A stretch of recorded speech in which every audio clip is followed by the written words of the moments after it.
Alright guys, it's LSP. It's currently the 29th of January 2019. The time is 12:58, I think that says. Sorry. Yeah, 12:58 p.m. GMT time. Just a brief one, guys. Just going to go through price action so far this week. It's only Tuesday. Obviously, there's news coming out this week. I've got to be mindful of that. But I just want to show you, the price sensitivity around this level on the dollar. You can see we marked this off. I keep saying I marked this off. And the level's been respected so far. Euro-wise, pretty much the same. A little bit more pronounced, kind of ran up there, eaten into this down candle and respected that as well. And then on cable, I do have a little trade open on cable at the minute. Expecting a little pop-up there. Reasoning, basically, I said this in the look ahead video, cable's on its own page, okay, and I opted to open this trade for quite a few reasons, but the main reason is we opened, went sideways, had a nice drop, reversal, okay, sideways, and it's going down, down, down, but it's respecting this candle right here, okay, and you can see that it's respecting this candle on these wicks, wick, and for me, these are the little nuances that I look for. Okay, again, it doesn't mean that this trade is going to pan out. I haven't got this trade on my my main account. I'm not trading this week, but it's just a trade that I wanted to open on this account. To show a live example of something that I like to see. Okay, and whether it pans out or not, it's not an issue. It's important that the education is there, but I am mindful, obviously, that there's news coming out this week. Okay. And I am mindful that that news is probably going to send price in both directions, stop raids, all that sort of stuff.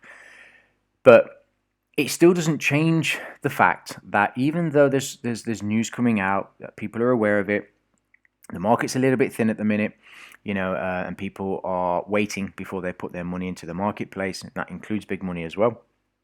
It doesn't change the fact, that price still does the same stuff over and over and over and over again. Now, whether you view that, let's say there's one common denominator, price does this, this, and this, okay? Whether you see that through indicators, through moving averages, through naked price charts, through, your own version of all three, I mean, it really doesn't matter. What matters is understanding that it's actually happening, and using these tools as a timing as a timing tool to get into the marketplace. For me, many years ago, I did a lot of work with a guy called Paul Lang. He used to work for, I don't know where he is now, but he used to work for Pristine over at, I think it was Pristine. This is for stocks, but it was Pristine. Trying to think of the guy, Greg Capra. Yeah, him and a guy called Oliver Velez started this company, I guess. And I used to do a lot of work with one of the guys that worked there, Paul Lang. He was a moderator for one of the rooms, and he, I used to moderate one of the rooms over there, and he used to, I used to email him, and we used to talk, over at the time, used to be Omnovia. We used to use Omnovia, in the chat room. And I used to do some work with him. He used to tell me some things that, the way that he understood price action. And he was good. I mean, some of the stuff that he spoke about was actually very, very cool.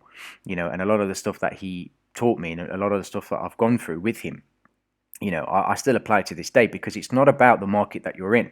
It's about understanding what's actually happening within the candle. I think one of the biggest misunderstandings when it comes to watching price action, whether it's candlesticks, bar chart, it really doesn't matter. One of the biggest misunderstandings is that people are actually looking at the candle and not what's actually happening within the candle, and I know that seems a bit cryptic, but a really good example of what I'm getting at is you can see the market, or this particular case, cable, it opens up and it goes sideways, okay? We get this drop here. Then it reverses, okay? And then tail goes into the down candle, then it goes down again into the down candle and starts to grind higher. Goes down into the down candle, starts to grind higher. Goes down into the down candle, starts to grind higher. Okay. Now that doesn't mean I'm right. It doesn't mean that, just because it's doing that I'm right. The bigger picture is cable's on its own page and it's grinding higher. There is a level on the weekly chart, right, that we're expecting to be traded to. Okay, so we've got that out the way. That's something that I discussed in the look ahead video. That's all cool. It's done. But okay,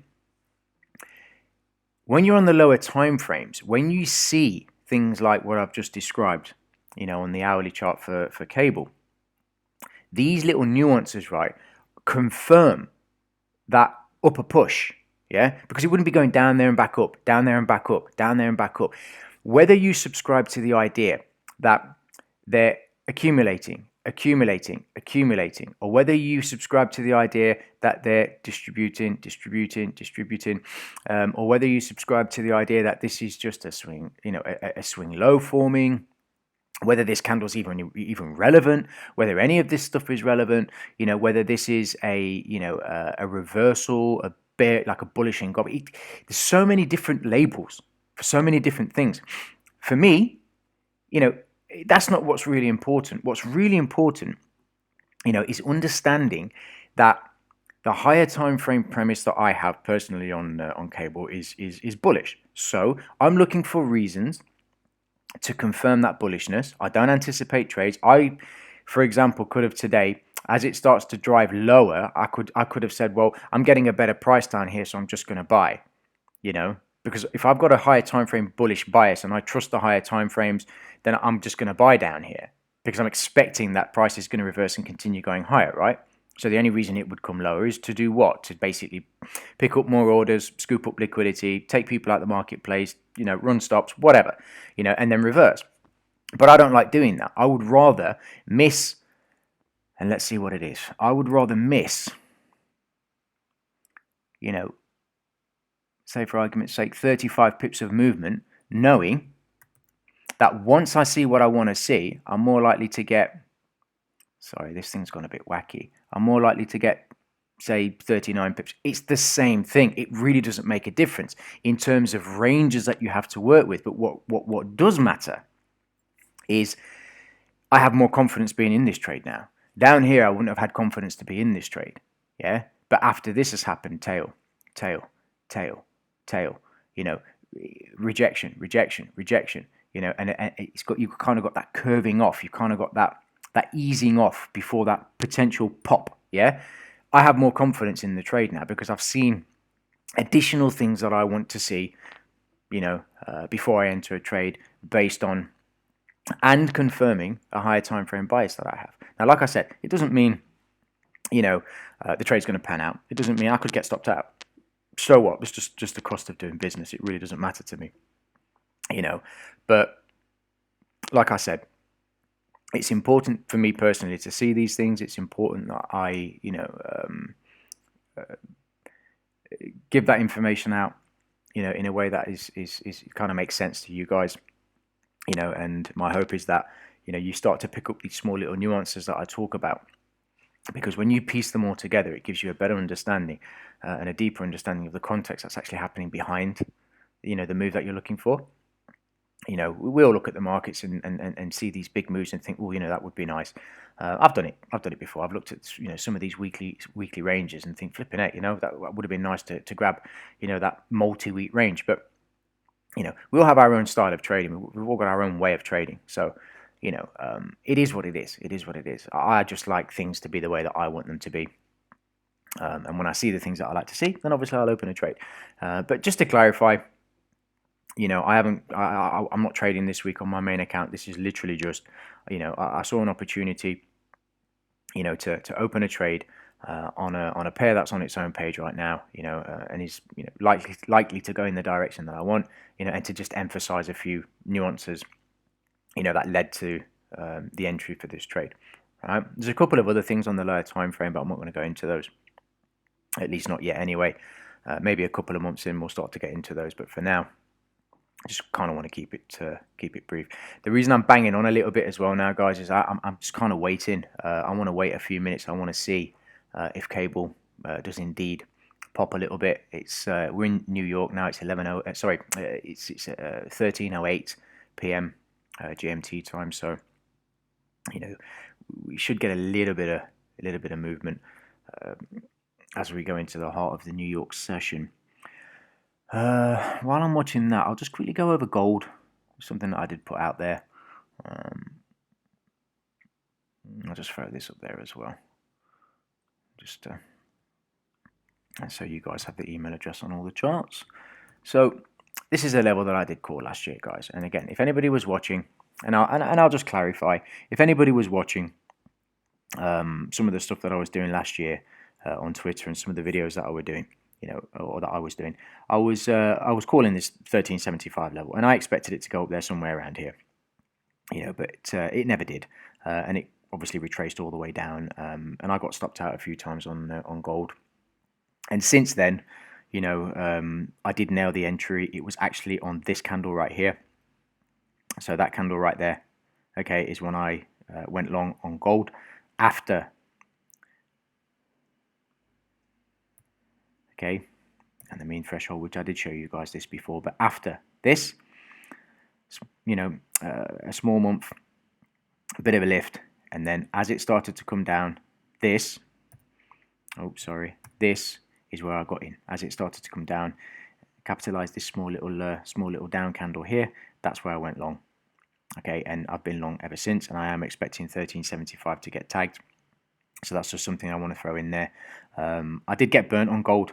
I'm not going to lie. Take these off. All within a good risk model, but still, it is what it is, and I'm happy. I'm happy. I mean, I got stopped out a couple of times up here, but I'm happy with that move. It's nice. It's a nice move, and I'm in profit on the trade. My stop's above my entry price, so I'm easy either way. I really do think it's just going to rip up there now and just take out this liquidity. Kind of makes sense, considering what the dollar's doing as well. So again, I just thought I'd throw that in there. But going back to cable. Just easing off. I'll see, guys. I mean, I'll see what happens with this trade, and I'll obviously let you guys know. I may close the trade. If it carries on doing nothing, then I might close it. If I get a nice little pop, as soon as I get 20 pips, I'm bringing the stop to break even regardless, because that's just something that I do anyway. Or if it just rips up there and it takes my target, either way, I'll show you what's going on the trade. All right, guys. So take care, and I'll see if I can catch up with you sometime later this evening. In a quick review of this trade. But if the trade's still open or something else happens or whatever the case may be, then obviously I'll go for it tomorrow at some point. All right, so take care, guys. See you soon.